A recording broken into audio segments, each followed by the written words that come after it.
Hi everyone, this is Jordan for Blogs DNA, and we're here today to give you a little review and walkthrough of Apple's recently launched Mac App Store.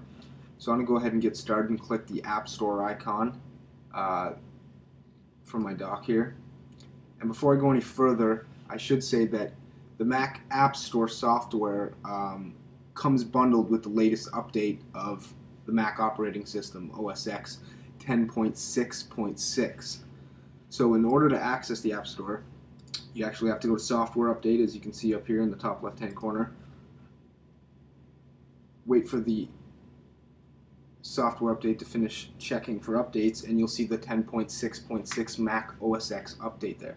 Once you install that and reboot your computer, you're going to have the Mac App Store icon in your dock. And that's the only way to access the App Store, as it comes bundled with OS X, which was released simultaneously with the App Store. So you can see here I've launched the software, and it starts in the Featured tab. The UI is incredibly simplistic, and anyone that's familiar with the iPod, iPhone, or iPad App Store is going to be familiar with the Mac App Store. As you can see here, we start in the Featured tabs, and it has your new and noteworthy apps, what's hot as I scroll down here, staff favorites, just like you'd be used to on iTunes or the App Store on your iOS device. Going to the second tab here, Top Charts, we'll be able to see the top paid apps, top free apps, and we can click See All to see more, and top grossing apps. You can also browse the top charts by category, so if you want to see the top apps for any particular category, you can access that here on the right. We also have categories where we can search for apps by category, just like you can on your iPhone, your iPad, or your iPod. The next tab we have is Purchases, which you'll be able to see all the apps that you've downloaded and installed. As you can see here, I only have one app, Twitter, installed so far. And lastly, it's the Updates tab. It says all apps are up to date currently, but as updates become available, you'll of course be able to see that under the Updates tab and install them right from that one location for all the apps that you've installed through the Mac App Store.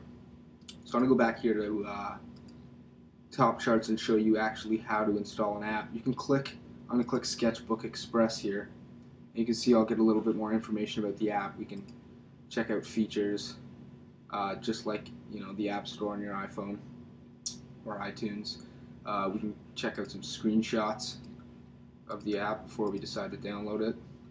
See customer ratings, customer reviews, and I'm going to go ahead and click here to download. Quickly sign in using my Apple ID. Now you're going to use your Apple ID, the same Apple ID that you use for your iPhone or your iTunes account. And as you can see here, when I click download, it's installing right into my dock here. There's a little progress bar underneath the actual app. Now it seems to be moving rather slow. Of course, it's going to depend on the size of the app. It's 55 megabytes, so it's a little larger. It might take a second to install here, but once we get it installed, I'll launch it and give you a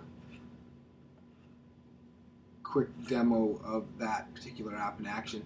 Now, once you install an app in the Mac App Store, it's going to go directly to your Applications folder, the same way any other piece of software would on your computer. When the next release of OS X is finally released, you'll have Launchpad and these new features that we'll talk about in the future that will allow you to interact with the apps more like you would on your iPhone or your iPad. But for now, they're going to download directly to your Applications folder, and that's where you'll launch them from. And as you can see here, I have the Twitter for Mac icon. That's Twitter for Mac that I've recently installed from the Mac App Store. You can see I'll launch this here. These messages that are popping up is actually another piece of software that I'm running that is telling me what connections are coming in, so just ignore those. Those aren't part of the Mac App Store. And as you can see here, I've got Twitter for Mac up and running that I've installed from the Mac App Store. It's incredibly streamlined UI, just like we expect most of the apps in the Mac App Store to be. And Sketchbook Express has finished downloading here, and I'm going to go ahead and launch it.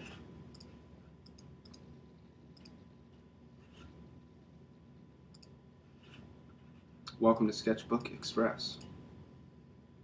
So there you have it. So that's our review of Apple's Mac App Store. You can check out more video reviews at blogsdna.com. Thanks for watching.